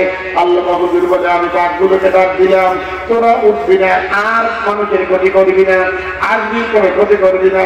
বাঘগুলো মাথা নাড়া দেয়, তারা দিয়ে আল্লাহ মাহবুবুর বলে তাহলে চলো বলে এবার বাঘগুলোকে নিয়ে চলে গেলেন। তিনি আগে পিছনে বাঘগুলো হাঁটতে হাঁটতে বলে চলে যায়।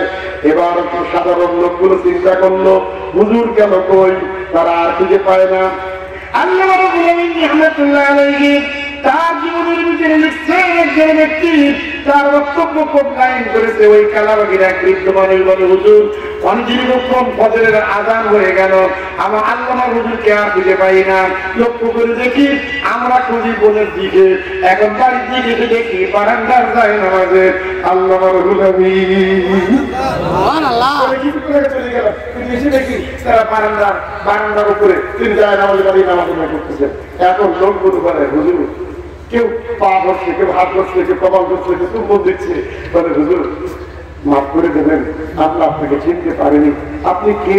বলে বাবা আমি হুজুর, আমি কে? বলে আপনি কোন যুগল? বলে আমার দাদা হুজুর কেবলা, আমি একজন নাসির খলিফা, আমার নবী শাফাত, আমার নবী মুহাম্মদুর রাসূলুল্লাহর একজন উম্মত, আমি রুহুল আমিন তোমাদেরকে বলে দিয়ে গেলাম বাবা আর কোনদিন বাঘে তোমাদের ক্ষতি করবে না।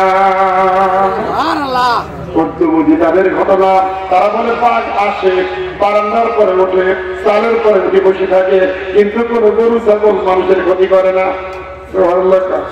আবার চলে যায়। আর আজকে আমি জেকের করবো ৭০,০০০ বার, যদি বলি জেকের করবো ৭০,০০০ বার, বাঘ তুই আসবি, বাঘ আসবে না যাবে কত সোজা না। রহমতুল্লাহ আলাইহির জীবনের শেষ পরিণতিতে একটা খবর আপনাদের দিয়ে যাই রাখলাম। আমার আল্লামা হুজুরের জীবনের শেষ সামান্যে অসুস্থ মানুষ, দুনিয়ায় খুব বেশি দিন তিনি বেঁচে ছিলেন না। নবীর জিন্দেগির হায়াত যতটা ছিল ৬৩ বছর, এ আল্লাহর ওলির জীবনের হায়াত ছিল ৬৩ বছর। খুব বেশি তিনি বেঁচে থাকতে পারেননি দুনিয়ায়, কিন্তু যতদিন বেঁচে ছিল দুটো হাত তিনি বন্ধ রাখেন নাই। এমন লেখা লিখে গেছে অনেক দুনিয়ার কোন আলেম এত কিতাব লিখতে পারে নাই। রহমতুল্লাহ আলাইহির জীবনের শেষ সামান্যের একটা বাস্তব নমুনা। তিনি অসুস্থ হলেন, অসুস্থ হওয়ার পরে তাকে টেনে নিয়ে হলো ডাক্তারের কাছে। ডাক্তার বিজন চন্দ্র রায় একজন অমুসলিম ডাক্তার, অমুসলিম ডাক্তার চিকিৎসার জন্য টেনে নিলেন আমার আল্লামা হুজুরকে। আল্লামা হুজুরের যে ডাক্তার এই ডাক্তার বিজন চন্দ্র রায় তিনি টেলিস্কোপ দিয়ে তিনি বুকের ভিতরে যখন তিনি স্পন্দনের আওয়াজ কানে নেওয়ার জন্য যে বেঁচে আছে না মারা গেছে, তখন তিনি টেলিস্কোপ লাগাই দিয়ে কানে ধরলেন। ধরার পরে বিধান চন্দ্র রায় একজন অমুসলিম ডাক্তার, উনি চিন্তা করতে লাগলো যে টেলিস্কোপ তিনি সরায় না। এবার একে ফজলুল হক বাংলার জমিনের বাংলার বাঘ, একে ফজলুল হক বলে তুমি টেলিস্কোপ ডাক্তার সরাও। এই ডাক্তার হলো আবার এই একে ফজলুল হকের বন্ধু। বলে টেলিস্কোপ দিয়ে কি দেখো? বলে চুপ করো, একটু লক্ষ্য করি। এবার এখানে টেলিস্কোপ সরায়, এখানে টেলিস্কোপ বুকে ধরে, পিঠে ধরে, আর পেশি অংশটা টেলিস্কোপ লাগে না। কিন্তু উনি টেলিস্কোপটা ওই আমার আল্লামা হুজুরের গোটা শরীরের উপরে এই টেলিস্কোপ লাগাইতে শুরু করলো। একে ফজলুল হক করে টেলিস্কোপ কত জায়গায় লাগাও কেন? হাঁটুতে আবার টেলিস্কোপ লাগে নাকি? বিধান চন্দ্র এবার একটু চুপ করো দেখি। অনেকক্ষণ দেখাদেখি করলো, বলে এই রোগীর কোন রোগ নেই। বলে রোগীর কোন রোগ নেই, ঠিক আছে নিয়ে বাড়ি নিয়ে যাও, বাড়ি নিয়ে যাও। একে ফজলুল হক বলে দোস্ত ওইসব বলা কাজ না, চিকিৎসা ভালো করে। বিধান চন্দ্র মুখের কত বক্তব্য দেয় না, আমরা হয়ে যায়। একে ফজলুল হক করে রুগী যখন কঠিন অবস্থায় হয় তখন রুগীর লোকের সঙ্গে তার খবর বলা যায় না, কিন্তু আমাকে একটু বলো, আমার বন্ধু মানুষ, তার উন্নত চিকিৎসা দেবো, সেই তো বড় জায়গায় বলো না কি রোগে ধরেছে আমার বন্ধু। তখন বলে বাবা একে 15 লক্ষ লোক, তার শরীরে কোনো রোগ নেই, আমি টেলিস্কোপ তার বুকে লাগাই নাই সমস্ত শরীরে। এখন আজীব একটা রুগী তুমি নিয়ে আসছো আমার কাছে, যেখানে টেলিস্কোপ লাগাই সেখান থেকে আওয়াজ আল্লাহ আল্লাহ আল্লাহ আল্লাহ। সুবহানাল্লাহ। কিসের আওয়াজ? মানুষের মুখে আওয়াজ আছে একটা জায়গায় একটা আওয়াজ, ঠিক ঠিক ঠিক ঠিক ঠিক আল্লাহ জিকির আছে কল্প, এই জায়গায় ঠিক ঠিক একটা আওয়াজ খুঁজে পাওয়া যায়, কিন্তু আল্লাহ নামের জিকির পাওয়া যায় ওইটা না। আল্লাহর স্পষ্ট আওয়াজ কানে শুনতে হবে, তখন বলবো যে আল্লাহ, ঠিক কিনা? ঠিক ঠিক একটা আওয়াজ আছে না? ওই আওয়াজটা যদি না থাকে কি হয়? টিক টিক টিক টিক যেই ঘড়িটা বাজে ঠিক ঠিক বাজে, কেউ কি জানে সেই ঘড়িটা লাগবে কয়দিন কাজে, ঠিক কিনা? টিক টিক টিক টিক যেই ঘড়িটা বাজে ঠিক ঠিক বাজে, কেউ কি জানে সেই ঘড়িটা লাগবে কয়দিন কাজে। চক চক ফট ফট করে যতদিন, ওই চক চক ফট ফট করে যতদিন ঘড়ির চেহারা, ততদিন তারে কিনতে চাই যে খরিদ্দারেরা। যুবকদের কত আনন্দ, চেহারা পাইছি, মনে করে আমি কি একটা হয়ে গেছি। আল্লাহ বলে তোর যৌবন্ত মাত্র 10 বছর কি 12 বছর, এরপরে তো তুই খেলা শুরু, তোর খ্যাতন শেষ, ঠিক কিনা? ঠিক। আল্লাহ রাব্বুল আলামিন রাহমাতুল্লাহ আলাইহির বুকে টেলিস্কোপ যখন খুলে দেয়, একে ফজলুল্লাহ জিজ্ঞেস করে ডাক্তার বিধান চন্দ্রবীর, বললা তোর টেলিস্কোপের আওয়াজে কি বললো? বলে এই রুগীর গায়ে টেলিস্কোপ লাগালাম, আওয়াজ আল্লাহ। আমি তার লোমকূপের পরে লাগাই আল্লাহ, হাঁটুর পরে লাগাই আল্লাহ, তার পিঠের পরে লাগাই আল্লাহ, সব জায়গায় আল্লাহ আল্লাহ জিকির হয়। এত আজীব রুগী আমি জীবনে পাই নাই। বড় আলেমরা আজকে হুঙ্কার দেয় কোরআনের জন্য, কোরআনের জন্য একটা মুখের জবানের বক্তব্য দিয়ে আজকে তো তুমি পৃথিবীর জমিন থেকে করোনা নামক কোনো ভাইরাস কত সরাইতে পারো না, ঠিক কিনা? কিন্তু আল্লাহ নবীদের মুখের কথা ছিল এত আজীব, মুখে যা বলতো তাই হয়ে যেত। আল্লাহ রাব্বুল আলামিন রাহমাতুল্লাহ আলাইহি বাঘের সঙ্গে কথা বলে, বাঘ আর ক্ষতি করবি না, বাঘগুলো মাথা নাড়িয়ে দেয়, আর ক্ষতি করবো না। বলে কে তুমি? বলে আমি আল্লাহ রাব্বুল আলামিন নই, আমি রুহুল আমিন। বলে তুমি সাধারণ রুহুল আমিন নও, আমার নবীজি একজন গোলাম, নবীজির গোলাম তুমি। এই ছিল আল্লাহ তাদের চরিত্র। আর আজকে আমরা কি আওয়াজ দিই, নারী কি আওয়াজ দিই, একেবারে স্তর খাবো, দেশ থেকে নামা করলো চলে যায়, তারা একটা অবদানের মন থাকে না। দাদা হুজুর কাছে জিজ্ঞেস করা হয়েছিল, হুজুর ওয়াজ গুলো কিরকম, ওয়াজ কাকে বলে? তো বলে বাবা যেই কথাটা উদাহরণটা জানিয়ে দিবে, বাবা হুজুর একটা কাদা দিই, একটা নরম কাদা যদি দেওয়ালের করে মেরে দেওয়া হয়, যা কাদা দেওয়াল থেকে পড়ে না লেগে থাকে, তাহলে লেগে যায়। তাহলে কোনো বক্তার ওয়াজ যদি কারো দেহের ভিতরে কাদার মতো লেগে যায়, তাহলে ওই ওয়াজ তারা কাজ হবে। আর যদি কাদার মতো লেগে না যায়, তাহলে ওই ওয়াজ দিয়ে কাজ হবে না।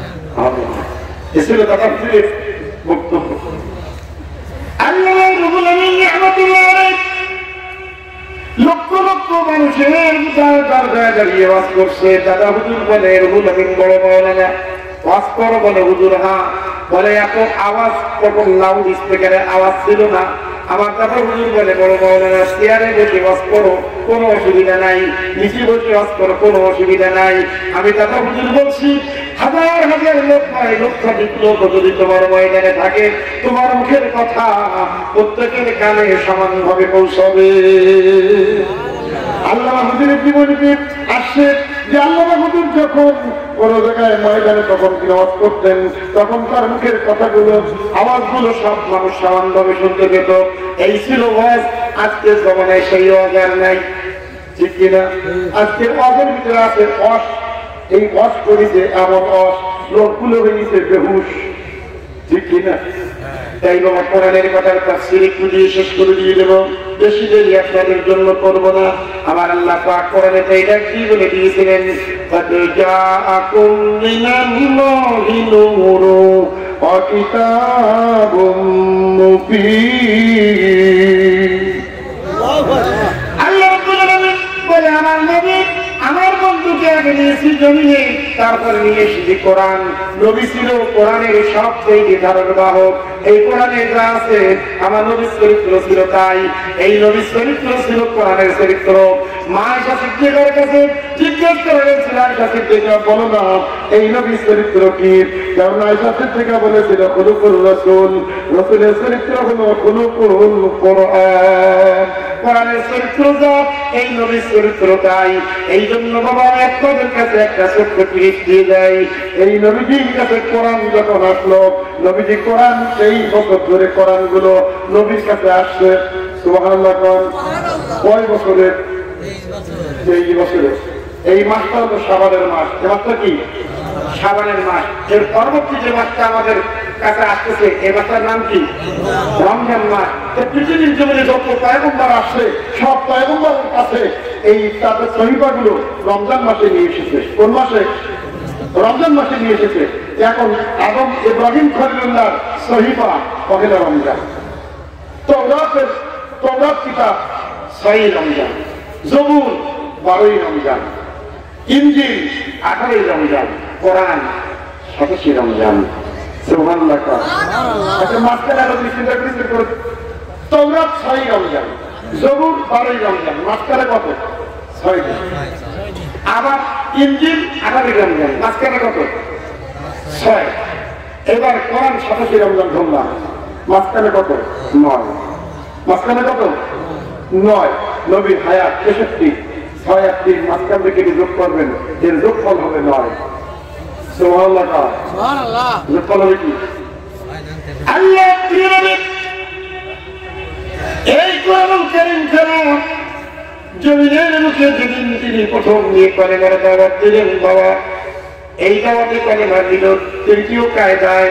প্রথম খাদিজা, দ্বিতীয় আবু বকর, তৃতীয় আবু জেহেল। আবু জেহেল কলেমা নেয় নাই। নবীজিকে ডাক দিয়ে বলে তুমি কলেমা দিলি, অর্ধেকটা কেন দিলি, বাকি অর্ধেকটা কই ভাতিজা? নবী বলে আজকে আর হবে না। কিন্তু আবু জেহেল ডাক দিয়ে বলে ভাতিজা শোনো, এই কলেমা অর্ধেক কলেমা তো আসেনি, বাকি অর্ধেকটা তুমি কেন গোপন করো? খেয়াল করে শুনতে হবে। এবার নবীজিকে বসিয়ে দিলেন এই আবু জেহেল। বলে হুজুর মুহাম্মদ শোনো, এই কলেমার বাকি অর্ধেকটা আছে, এবার তুমি যদি না বলে কোনো আপত্তি নেই, তা আমি আবু জেহেল বলি তুমি একটু সরে যাও। নবী চিন্তা করে এই কলেমার দাওয়াত তো আমি আমার চাচার কাছে যাইনি, তাহলে একটু শুনে দেখি চাচা কেমনি করে জানলো।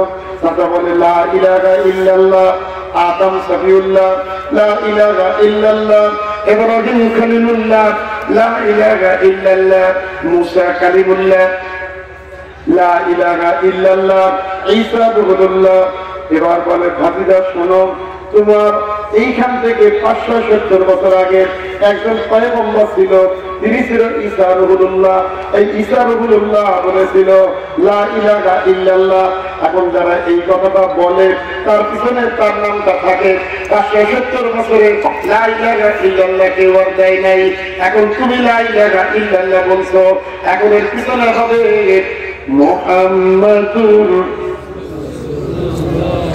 এই লোকটা জ্ঞান কম না বেশি? ইসলাম মানছে নাকি? ইসলাম এক ফোটাও মান নাই। তিনি বলে ইসলাম ভাবিটা কথা না শুনে তখন আবু জেহেল চিন্তা করল যে এই লা ইলাহা ইল্লাল্লাহ যার কাছে আসে সে পাওয়ারফুল। সে কি পাওয়ারফুল? তো এই পাওয়ারফুল ব্যক্তি আমার ভাবিটা হয়ে গেছে এই লা ইলাহা ইল্লাল্লাহ আসার কারণে। ভাবিটারও কিছু পরীক্ষা করা দরকার। সুবহানাল্লাহ। নবীদের কাছ থেকে অলৌকিক কোন ঘটনা আসলে সেটা ছিল মুজিজা। আর ওলিয়া উলিয়াদের পক্ষ থেকে যত কারামত আসে, এই যেটা অলৌকিক কোন ঘটনা আছে সেটা হলো কারামতে আউলিয়া। কারামতে কি? আউলিয়া। এখন আমার নবী অসংখ্য কারামত মুজিজা ছিল। এখন প্রথম মুজিজা দেখুন, আবু জেহেল চিন্তা করলো লা ইলাহা ইল্লাল্লাহ যখন আমার ভাতিজা মুহাম্মদ বলছে এই কথা যার কাছে থাকে তার কাছে মুজিজা থাকে। এর আগে যে রূহুল্লাহ ছিল, ঈসা রূহুল্লাহর কাছে লা ইলাহা ইল্লাল্লাহ ছিল। ঈসা রূহুল্লাহ মৃত্যু ব্যক্তিকে জীবন্ত করতে পারছে। তাহলে মোহাম্মদ কিছু বাড়িতে রেখে চেষ্টা করবে। সুবহানাল্লাহ। একটুখানি উঠতেছেন কেন আপনারা? এবার কি বললেন যে নিশ্চয়ই আমার ভাতিজা নিশ্চয়ই এর কাছে পাওয়ার আছে, তাকে পরীক্ষা করে দেখতে হবে ভাতিজা আসলে সত্যিকারে লা ইলাহা ইল্লাল্লাহ বলতেছে, তাহলে সে পাওয়ারফুল জ্ঞান কিনা। আবু জেহেল দুষ্টুমির রাজা, সবচেয়ে বড় শয়তান জাতীয় চাচা। এই জাতীয় চাচা চিন্তা করলো মুহাম্মদ লা ইলাহা ইল্লাল্লাহ বলেছে, এই লা ইলাহা ইল্লাল্লাহ নিশ্চয়ই এর মুজিজা এর কাছে আছে। এবার ভাতিজা দাঁড়াও একটু শোনো, বলে কি বলে? আমি মুষ্টিবদ্ধ আমার হাত, এই হাতের ভিতরে কি আছে তুমি একটু বলে দাও। হাতের ভিতরে কি আছে তুমি একটু বলে দাও। সুবহানাল্লাহ। কারণ হাতের ভিতরে কি আছে একটু বলে দাও। এখন হাতের ভিতরে আমার মুষ্টির ভিতরে হাতের ভিতরে কি আছে আপনারা বলতে পারবেন? বলা যাবে?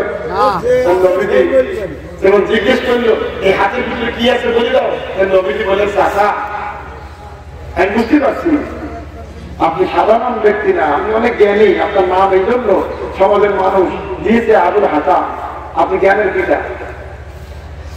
আমার হাতের ভিতরে কি আছে আমি আর কি বলবো, আপনার হাত আপনার কানে লাগান। সুবহানাল্লাহ। আমার প্রিয় নবীজি এবার ডাক দিয়ে বলে চাচা মুষ্টিবদ্ধ হাত আপনার কানে লাগান। আবু জেহেল হাত কেন কানে লাগালেন?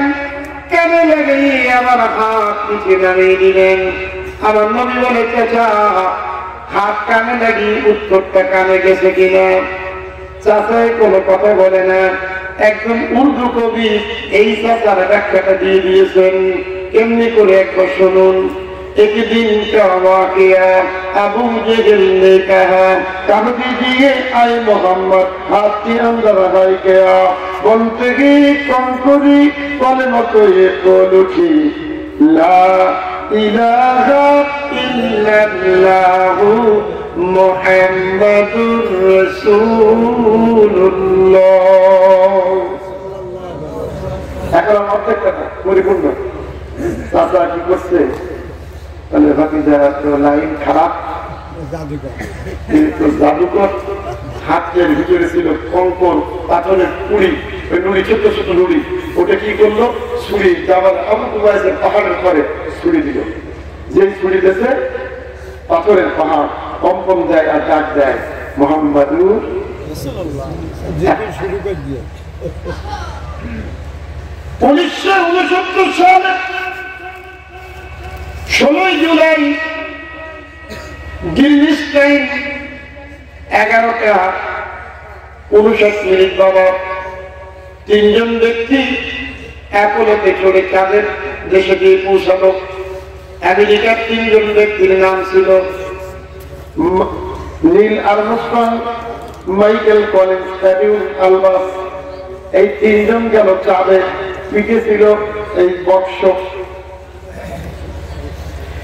চাঁদের জগতে যখন যারা চলতেছে এখন নীল আর্মস্ট্রং বলে আমরা বাহন থেকে নামবো। মাইকেল কলিন্স আমাকে নামিয়ে দেওয়া, আমি চাঁদের বুকে বাহন চলে আসছি। এখন আমি আর বাহনে থাকবো না, আমি একটু নেমে দেখবো চাঁদের দেশ। নীল আর্মস্ট্রং বলে আমি চাঁদের দেশে নেমে পড়লাম। নেমে পড়ার পরে চাঁদকে আমি লক্ষ্য করে দেখি চাঁদের জায়গায় একটা ফাটলের দাগ।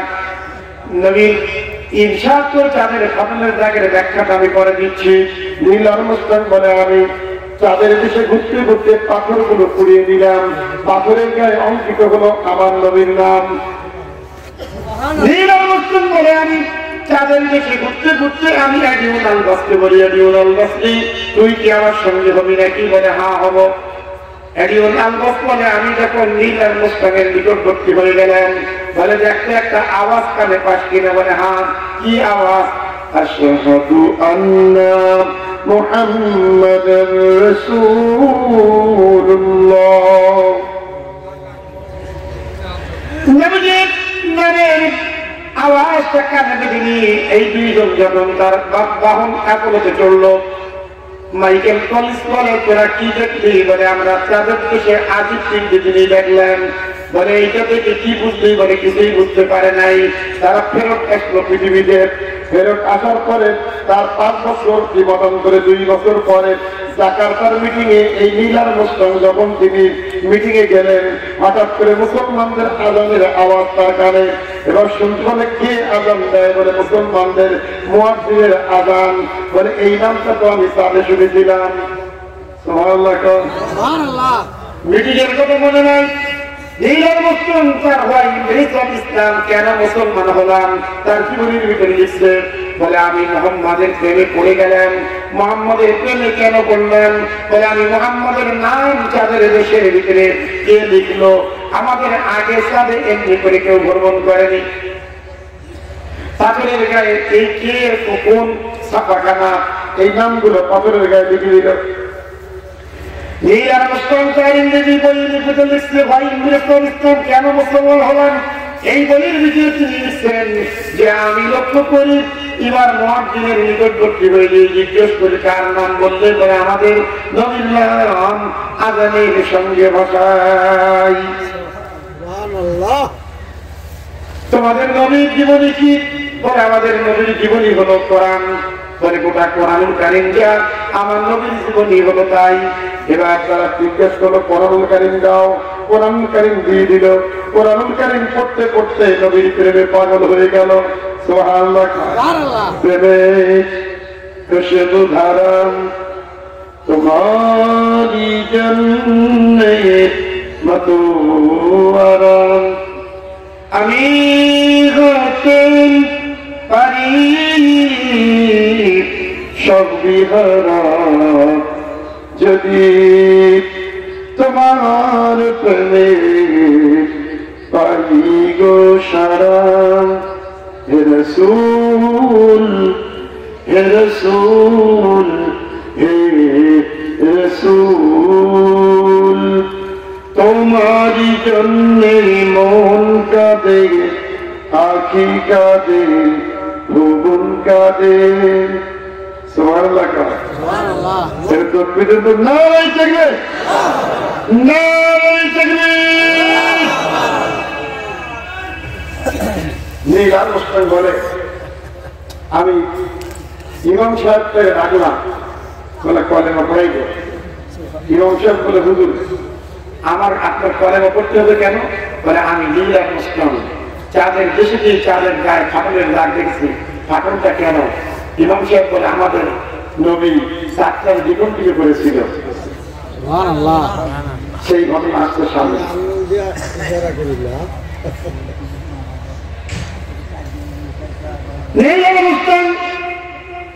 এবার ডাক দিয়ে বলে যায় পাথরের গায়ে আঘাত করে রেখার ক্ষমতা কোনো ব্যক্তির হবে না হবে না হবে না।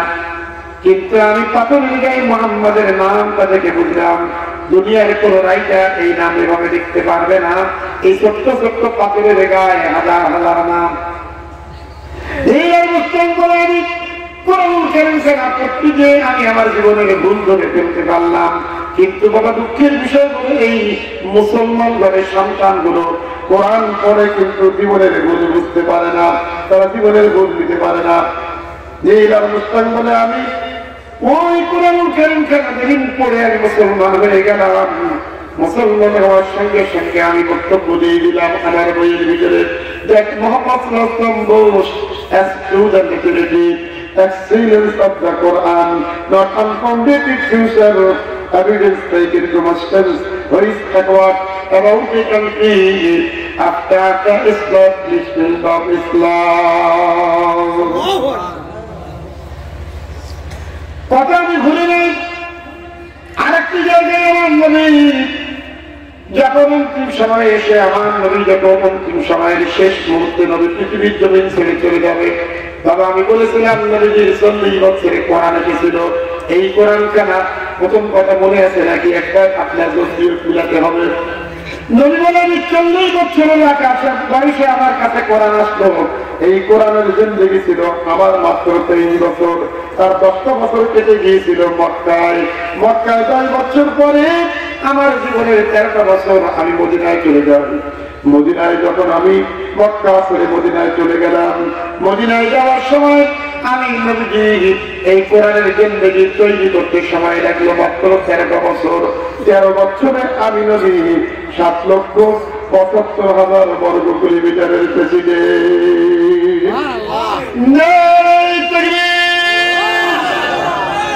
কয় লক্ষ প্রেসিডেন্ট? 7,75,000 বর্গ কিলোমিটারের প্রেসিডেন্ট ছিলেন আমার নবী 13 বছর। এখন নবী এই 13 বছরে যখন তিনি মক্কা থেকে মদিনায় আসবেন, মক্কায় 10 বছরের কলেমা কিন্তু পড়াইতে পারে নাই খুব বেশি লোককে। মক্কার মানুষগুলো আবু জেহেল চিন্তা করলো এই মুহাম্মদকে হত্যা করে দিতে হবে, নইলে এ ধর্ম সব পরিবর্তন করবে। হে বাবা, আজকে ধর্ম পরিবর্তন করছি আমরা, আমাদের মতো হুজুর গুলো যাদের নবী চরিত্র নাই, আমরাই আজকে সবচেয়ে বড় ক্ষতিকারক। আপনার এমন নবীর চরিত্র দিয়েছিল আমার দাদা হুজুর। দাদা হুজুর বলে এবার বাংলা ওপার বাংলা দাদা হুজুরের নামে যা দেখবেন সব ফুরফলের অবদান। তারা ওয়াজ করত, মানুষকে দিকে দিকে ডাকত। ভারতের মাটিতে দিনের দাঁড়িয়ে কাজ করলেন, অমুসলিম মানুষদেরকে ইসলামের কলমের পতাকা উড়িয়ে মুসলমান বানিয়ে চলে গেলেন। আল্লামা হুজুর মাদ্রাসাগুলো তৈরি করে গেলেন। আজকে মুসলমানদের মাদ্রাসা থাকার কারণে তারা দ্বীনের জ্ঞান পেয়ে গেলেন। সুবহানাল্লাহ। আর আজকে আমরা শুধু পকেট ভর্তি করাই হলো আমাদের কাজ, ঠিক কিনা? ভক্ততা তো বলেন জীবনের একটা ইতিহাস।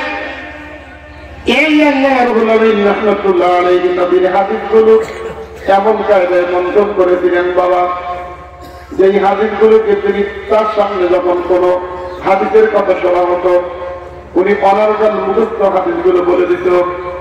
আমার দাদা হুজুর বলে, তোমরা দুনিয়ায় কোরআনের হাদিস দেখেছো, হাদিসের হাদিস দেখতে পাও নাই। আমার রুহুল আমিনকে দেখে নাও, দুনিয়া যদি রুহুল আমিনকে দেখো তাহলে এই আল্লামা রুহুল আমিন হলো হাদিসের হাফেজ। আর আজকে দু চারটি হাদিস বলে ওরে আমি কত বড় হাদিসের মালিক। তোমাদের রক্ষা করার জন্য আল্লামা হুজুর ছিল যথেষ্ট। আজকে আমাদের সুন্নতুল জামাতের মানুষগুলো বেকায়দায় পড়ছে। তোমাদের সব প্রত্যেক জবাব নাসরুল মুক্তাদিন আল্লামা হুজুরের লেখা কিতাব পড়বা, পড়ে দেখবা সেখানে রবাদাইন কেন, সব জবাবগুলো ওখানে আছে। আমি নাচতে বলতে হবে কেন, জোরে বলা কি, তাকবীর কি, সব কিছু করতে জবাব উনি হাদিসের রেফারেন্স দিয়ে দলিল দিয়ে প্রমাণ প্রুফ করে চলে গেছে। আজকে এই সমস্ত ক্ষেত্রগুলো হচ্ছে শুধুমাত্র এলেমের চর্চা না থাকার কারণে। কথা বলেন ঠিক কিনা? আল্লাহ এবার তুলে দিয়ে বললেন, চাচা আমি কনে মানি আপনার কাছে যেটি আপনি জানতে চাইলেন, জানার জন্য আপনি পাঠক্য বলে দিল, তবু কি আপনি মানবেন না? চাচা বলে, তুমি জাদুকর, তুমি জাদু করেছো, কথা মনে আছে নাকি? এবার নবীজি ডাক দিয়ে বলে, আমি আবু বকরকে জ্ঞান দিয়ে নিয়ে বললাম, আবু বকর চলো চলে যায়, আমরা এখানে আর থাকবো না। কিন্তু রাতের অন্ধকার শেষ হয়ে গেল, দিনের সূর্য যখন উঠে গেল বাবা, এমনি মুহূর্তেই আমার নবীজি চিন্তা করে দেখে যে এই মানুষগুলো নবীজিকে এত ভালোবাসত, ছোট্ট বাচ্চাগুলো পর্যন্ত নবীর সঙ্গে আর কথা বলে না। নবী একটা ছোট্ট বাচ্চাকে জিজ্ঞাসা করে, বাবা আমি তোমাদের কি ক্ষতি করেছি? এই কতদিন পর্যন্ত তোমরা আমাকে তো ভালোবাসতে, আজকে কেন তোমরা ভালোবাসো না? ছোট বাচ্চারা ডাক দিয়ে বলে, হুজুর আপনার সঙ্গে কথা বলা আমাদের ব্যারিকেড করে দেওয়া হয়েছে। বলে কি জন্য? বলে চাচা আবু জেহেল আমাদের বলে দিয়েছে আপনার সংস্পর্শে যেন আমরা না যাই। কারণটা কি? বলে আপনি নাকি জাদুকর। নাউজুবিল্লাহ, আপনি নাকি জাদুকর। বলে আর কি বলেছে? বলে বাদশাহ হাবিব ইবনে মালিককে চিঠি লিখে আপনার বিচারের জন্য এই মাটিতে আনছে। নবীজি বললেন, ছোট্ট বাচ্চার মুখের থেকে কথাগুলো শুনবার পরে আমি বুঝতে পারলাম ষড়যন্ত্রের জাল বিস্তার হয়ে গেছে। এইভাবে কলেমা এমনি এমনি আসে নাই, কলেমা রক্তস্তব কলেমা কিনেছিল আমার দাদা হুজুর, রক্তস্তব রেখে দেওয়া কলেমা কিনেছিল আল্লাহ রাব্বুল আমিন। এমনি করে এই বাংলার জমিনে শাহ সুফি, শাহ আলী, শাহ পরান, শাহ মাকদুম, খানজাহান, শাহ জালাল এরা কিনেছিল রক্তস্তব কলেমার দাম কি আমরা বাবা চিনতে পারে নাই। আমরা আজকে এই কলেমার দামাত দেই, কিন্তু কোন ব্যক্তির কাছে কষ্টের নমুনা নেই না। এইভাবে আমরা একটা জিনিস আপনি উপলব্ধি করতে পারবেন, নবীজি যখন কলেমা দিয়ে ওই ফেরত আসতে না বুঝে গেলেন, ষড়যন্ত্র বিস্তার করে দিল। বাচ্চা হাবিব ইবনে মালিককে ডাক দিয়ে বিচার করবে আমার নবীকে ডাক দেওয়া হলো। হাবিব ইবনে মালিক বলে, আমার সৈন্যদেরকে নিয়ে আমি ডাক দিলাম। আমার নবী আস্তে আস্তে ডাক দিয়ে চলে আসলো। আবু বকর নবীর পিছনে তখনো পর্যন্ত অন্য কোন ব্যক্তি ইসলাম কবুল করে নাই। আবু বকর বলে, আমি নবীকে জিজ্ঞেস নারে তাকবীর, নারে তাকবীর, পিছনে বুঝে লাগান। আল্লামা শফিউল আলী হুজুর সাহেব জিন্দাবাদ। হুজুর আসছেন, এক সেকেন্ডে দেরি নয়। আমরা আল্লামা হুজুরের জীবনী আর হুজুরের মুখ থেকে অনেক কথা শুনবো। আল্লাহ পাক আমাদের কবুল করুন। আলহামদুলিল্লাহ রাব্বিল আলামিন।